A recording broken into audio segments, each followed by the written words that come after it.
आप लोगों को भी समझदार बनना चाहिए। मैं कह रहा हूँ कि सबसे महत्वपूर्ण बात है कि अमेरिका से जो समझौता हुआ है उसमें अभी तक जनता को ये नहीं पता है कि समझौते में क्या क्या आपने समझौता किया है।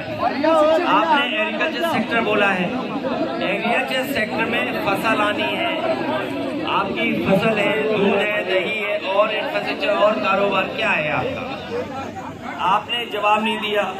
$500 बिलियन का व्यापार दे रहे हैं, कोई जवाब नहीं दिया आपने, कोई जवाब दिया नहीं दिया। आपका स्मॉल स्केल इंडस्ट्री बर्बाद होने जा रही है। आप कह रहे हैं कि हमने इतने समझौते कर दिए, कौन सा कारखाना लगा दिया बीजेपी वालों ने यहाँ पे, बताओ। नई उम्र के बच्चों को बहुत शुभकामनाएं, बधाई देता हूँ।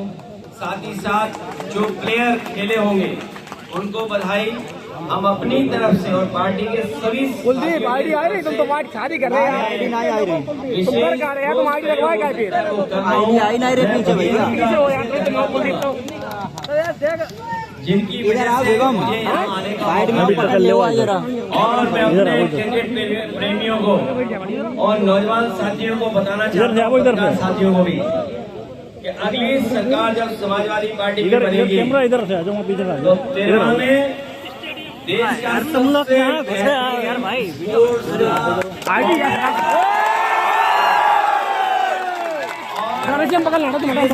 आपका एक्सप्रेस बना है, इसी निर्वा में हम लोग सबसे बेहतरीन स्पोर्ट्स का और ऊपर बीजेपी वालों ने तार काट दिए हैं।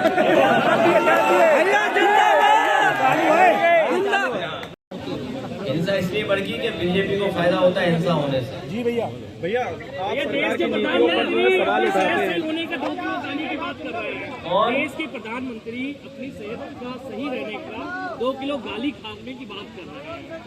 देखो, ये हमारे प्रधानमंत्री में कई फार्मूले हैं, हमारे प्रधानमंत्री जी पे कई फार्मूले हैं। किसी ने कहा कि आप इतनी मेहनत करते हैं तो उन्होंने कहा पसीना हम अपने मुंह पे पहुंच लेते हैं, उसी से हम सब कुछ ठीक हो जाता है। भैया हम लोग भी यही काम करेंगे। भैया आप सरकार की नीतियों पर सवाल उठाते हैं, ये इसमें पीछे बीजेपी होगी। भैया आप सरकार की नीतियों पर सवाल उठाते हैं, लेकिन सांसद रहते कन्नौज के लिए आपकी सबसे बड़ी उपलब्धि क्या है? एक्सप्रेसवे, परफ्यूम पार्क, मंडी, पैरामेडिकल,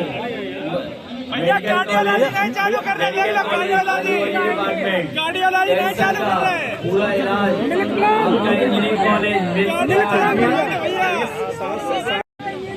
भैया बजट में अगर कुछ होता तो आपके किसान को लाभ पहुंचता, आलू सड़ा हुआ न मिलता, बिजली सस्ती होती, इलाज मिल रहा होता, सड़कें बन रही होती, नौकरी रोजगार मिल रहा होता।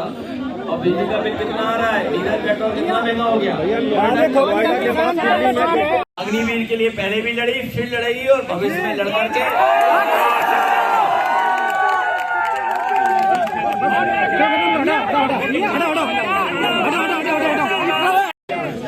मौजूदा सांसद रहते आपको कैसे क्या आपकी क्या उपलब्धि है? हमारी उपलब्धि ये है कि जब रेलवे स्टेशन गिरा तो हमने पकड़ लिया, सब बीजेपी के ठेकेदार थे, ये हमने पकड़ लिया। अगर ये बात नहीं सही है तो बताओ। उसके बाद में खोखला है, विकास भी खोखला है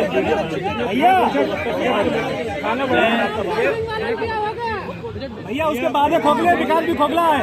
केंद्र सरकार ने कहा है कि प्रधानमंत्री को कोई खतरा था, हम लोग देख लेते हैं। एक जमाने में जो पुराने लोग होंगे वो जानते होंगे, 5 दिन का लंबा क्रिकेट मैच होता था, फिर 1 दिन का वनडे क्रिकेट आया और अब T20 आ गया है। और T20 के बाद ये टेनिस क्रिकेट टूर्नामेंट अपनी नई ऊंचाइयों पर पहुंच रहा है।